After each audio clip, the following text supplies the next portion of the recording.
Ben nima uchun 600 ming yen pul g'ajlab g'oyib bo'lgan u nomli qalvas to'yini ochdim. Yana nima uchun 1 yilga yetmagan vaqt ichida 1 million 200 mingdan ortiq pul g'ajlab Kucha shaharga qaytib kelgan u nomli qalvas to'yini ochdim. Nimishqa qisqagina vaqt ichida 2 milliondan ortiq mablag' solib qalvas to'yi qurib chiqaman.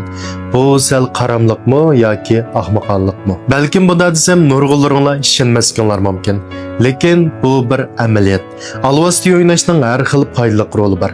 Masalan, xizmat besimi, turmush besimi, muhabbat besimi degandek har xil besimlar uçqandek taraqqiyotga erishib, texmi avjalib ketdi. Ali muallimni hammamiz tuniymiz-ku deyman. Bizning bir xaridorimiz bor edi. U Ali muallimning darsini anglab, "O'zim qila olmayman" deb qarg'ashga jang e'lon qilaman deb kelib, bizning qalvas to'yini o'yindi. Haqiqatan tunji qitimda 5 minutga yetmagan vaqtda chekinib chiqdi. Men u vaqtda o'yladim, "Endi bu xaridor hargiz kelmaydi" deb o'ylab turishimga necha kun o'tmayla yana keldi.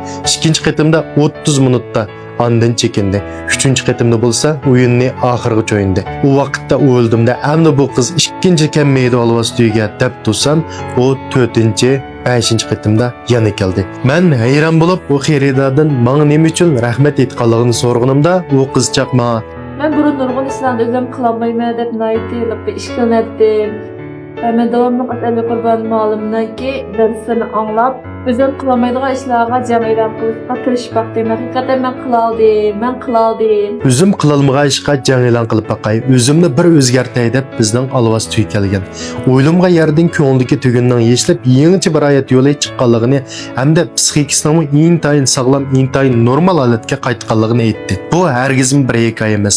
Alvas to'y haqiqatan baqaltis. Mening nima uchun alvas to'y ochganligimni tushundinglar-ku deyman. 2 milliondan ortiq pul g'ajlab ochgan alvas to'yining sodisi qandaroq bo'layotgandi. Mana ko'ringlar, xaridorlar intayin ko'p. Xaridorlarning 80% yosh bolalardan tarkib topgan. Ular nima uchun qayt-qaytlab pul g'ajlab bu o'yinlarni o'ynab chiqadi, bilamizlar. Chunki ular hayotdan qanday huzurlanishni bildi, qanday kayfiyatni xushal qilishni bildi, psixikani qanday tanishishni bildi. Shunglashqa alvas to'y o'ynaydigan yoshlarning psixikasi alvas to'yga kirib boqmagan yoshlarning psixikasidan xilali sog'lom bo'ldi. Yana mening qanday ishlarimga qiziqyapsizlar.